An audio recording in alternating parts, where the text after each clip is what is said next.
Bonjour à tous. Aujourd'hui, pour cette pépite, je suis de nouveau avec Alban. Alban, je rappelle, il est coach sportif et diététicien nutritionniste diplômé d'État. Et il va nous parler aujourd'hui de la composition corporelle, comment il la mesure chez ses athlètes, chez ses clients, et qu'est-ce qu'il en retire sur le terrain.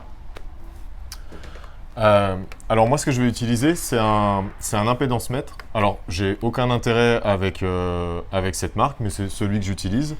L'impédance mètre, donc là, ça va être de la bioimpédancemétrie, c'est-à-dire que ça va faire passer un courant alternatif à faible intensité dans le corps de la personne. Et en fonction des tissus, ça va renvoyer des informations qui vont nous permettre de nous donner la composition corporelle, et c'est totalement indolore. Super. Je crois que ça coûte 3000 boules. Cet appareil-là, oui, coûte environ 3000 €, exactement. Par contre, ce modèle-là, c'est pas la balance qu'on achète chez Carouf.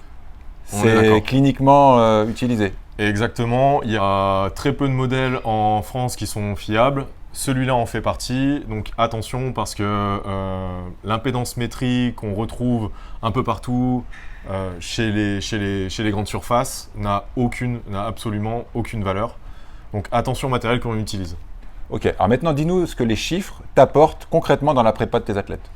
Alors moi, je vais utiliser cet appareil pour les sportifs de haut niveau que je suis, pour surtout voir si je vais être dans le vrai au niveau de leur hydratation, parce que ça va me donner comme information l'équilibre hydrique. Et on sait que chez les personnes qui sont moins bien hydratées, ou alors que la répartition en eau, que ce soit l'eau extracellulaire et l'eau intracellulaire, s'il y a un déséquilibre, qu'il y a plus d'eau à l'extérieur des cellules qu'à l'intérieur des cellules, eh bien ça va avoir un impact sur leur performance et sur leur récupération. Donc ça, c'est le premier point.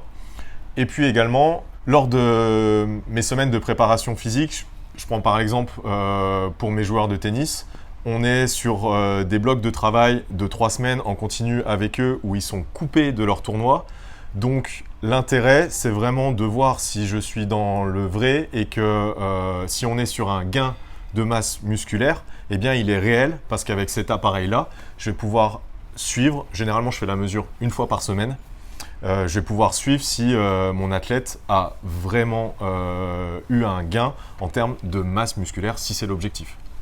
Donc c'est dans ce sens-là que je vais l'utiliser. Et puis également, lorsque je vais les retrouver en sortie de tournoi, par exemple, j'ai un athlète qui va être absent pendant 3 semaines. Le but, lorsque je le récupère sur des blocs de maintien, eh bien, c'est qu'on soit réellement en maintien et que la personne n'a pas perdu de masse musculaire pendant ces tournois, ou en tout cas au minimum. Il y aurait encore un avantage d'utiliser ces données-là?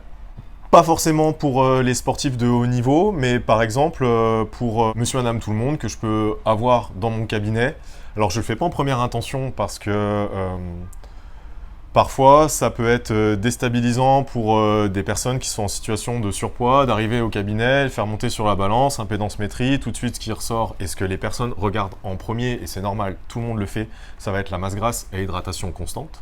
En revanche, lorsqu'il y a un dialogue qui s'est bien installé avec le patient, je rentre un peu plus dans le détail en lui expliquant que le poids, c'est non seulement de l'eau, c'est de la masse musculaire, c'est aussi la matière grasse. Et puis, ça va permettre de pouvoir suivre l'évolution si, d'un point de vue alimentaire, on est sur la bonne voie et qu'on a réellement une perte de masse grasse et pas une perte de masse musculaire. Merci beaucoup, Alban. Si on veut te retrouver, on peut le faire comment? Alors, je suis présent sur Instagram.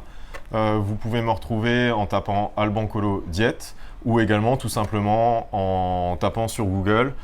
Vous allez retrouver mon Doctolib. Je consulte en présentiel sur Dijon, ou bien également par visio pour être accessible à toutes les personnes en France. Merci beaucoup, Alban, d'avoir partagé tout ça avec nous.